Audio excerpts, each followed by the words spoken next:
Hello, and welcome to our very last video for the playlist looking at our Unit 3 study guide. If you've been following along and keeping track, this should be our 7th video. So this one here is going to be looking at problem number 9, where we are going to be looking at another word problem. And again, a word problem that is a little bit more tricky. So again, this one, if you were able to solve this one without the video or without any help, you are more than prepared for this test. But this question here is again kind of a higher level of difficulty than what you are actually going to see on your test. But let's go ahead and talk about what we can do for this problem. So for winter, a farmer ordered 37/40ths of a ton of feed for his cattle. Additionally, he ordered 1/8 of a ton of feed for his goats. At the end of winter, the farmer determined that 2/7 of the feed was left over. We need to determine the amount of feed in tons that was used. So this is a multi-step problem. What we first need to go ahead and do is figure out how much feed did this farmer order. So we need to take the 37/40ths and we need to add that with our 1/8. But if we are adding fractions, you want to remember here that we need to find first our least common multiple. So if you are looking at your denominators of 40 and 8, you might start to realize, wait a second, 40 is a multiple of 8. What that means is that 8 can be multiplied by something to turn into a 40. So you can use 40 as your least common multiple, or your common denominator here.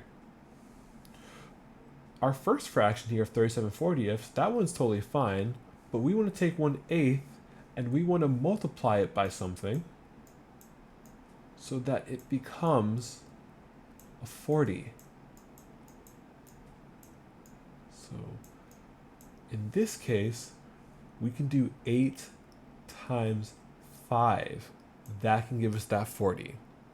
But whatever you do to the denominator, you have to do to the numerator.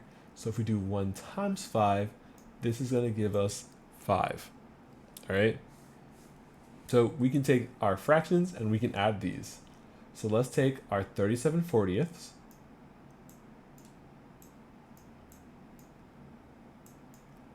plus our 5/40ths.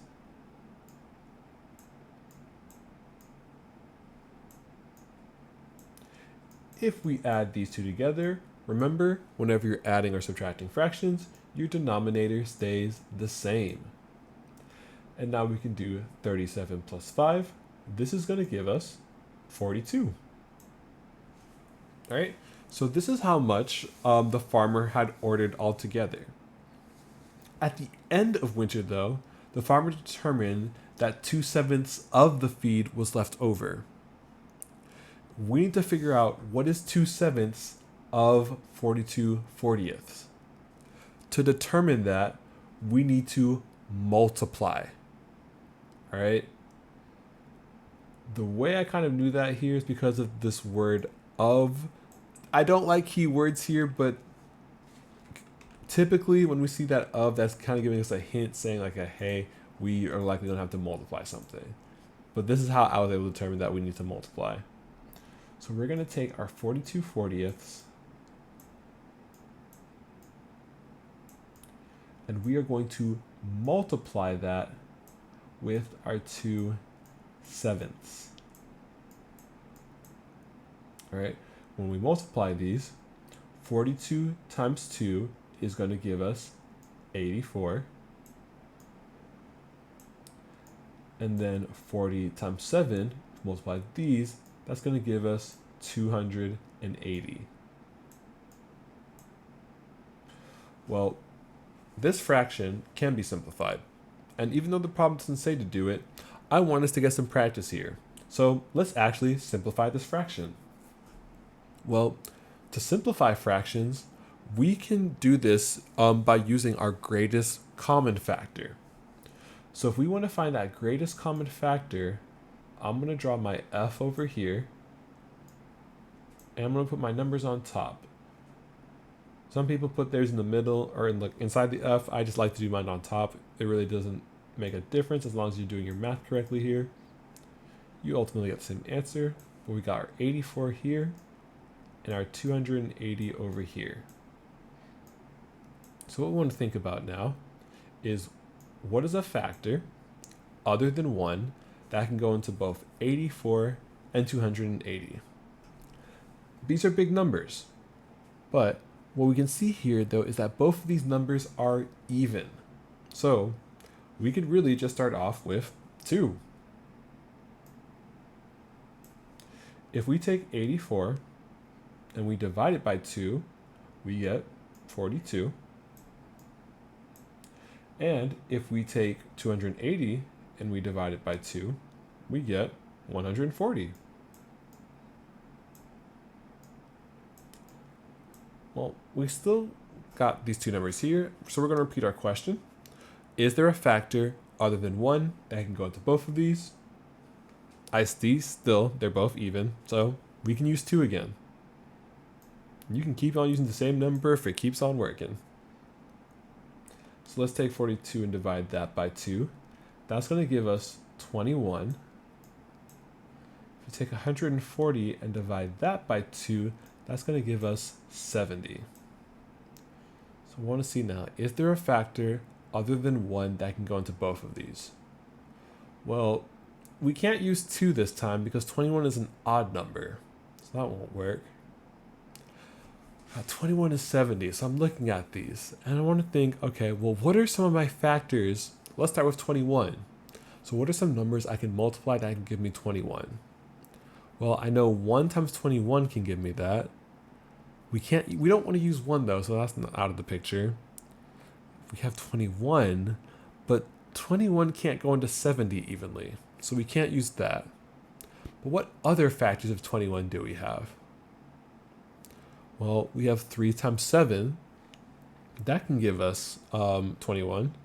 So if we're looking at the number 3, I know 3 can go into 21, but if I look at 70, 3 can't go into 70 evenly. The other factor I was thinking of there was 7. Well, 7 can go into 21, and 7 can go into 70.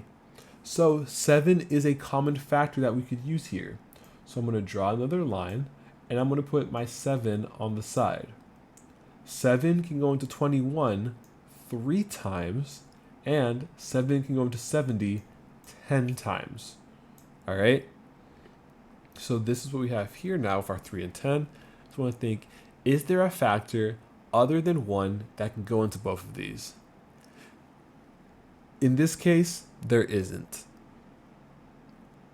The only factors of 3 are 1 and 3.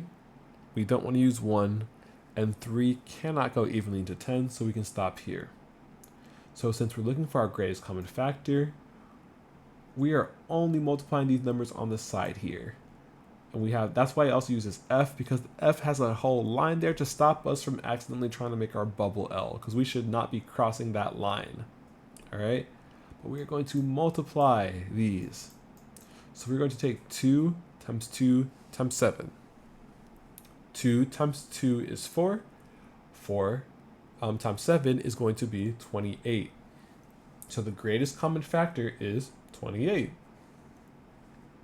So what that means for us, we can take our fraction of 84 over 280 and we can divide our numerator and our denominator by 28. So when we divide these both by 28, if we take 84 divided by 28, we're going to get 3. And if we take 280 divided by 28, we're going to get 10. This 3/10 represents the amount of feed that was left over. The question is asking, though, for us to determine the amount of feed in ton that was used. So if we take the total amount, which we have here, the 42 over 40, and take away what was left over, the 3/10, we're going to be left with what was used. So we want to take 42/40ths and subtract 3/10ths. So whenever we are adding or subtracting fractions, remember, your denominators need to be the same. So if we're looking at this, we got 10 and 40. Well, you might recognize again here, 40 is a multiple of 10, which means we can make this fraction turn into our 40. I'm going to go ahead and do that actually down below here. Because we're going to see 3/10 times what can give us that denominator of 40. Hopefully, you're thinking the number 4. 10 times 4 can give us 40.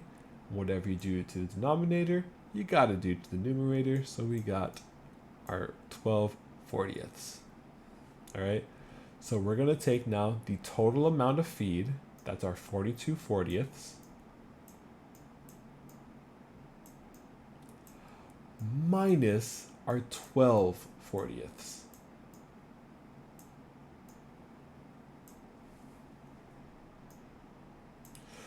When we subtract these, we get 30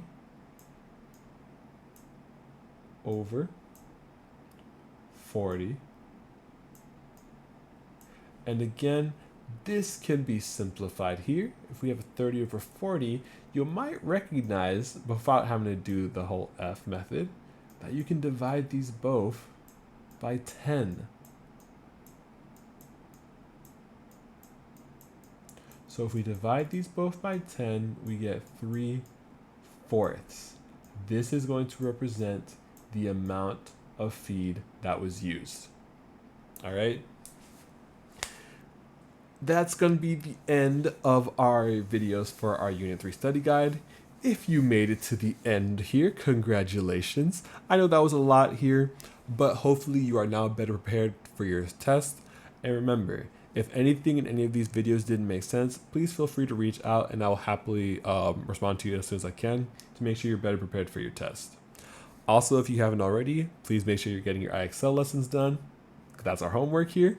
But other than that, I wish you the best of luck on your unit test. Bye.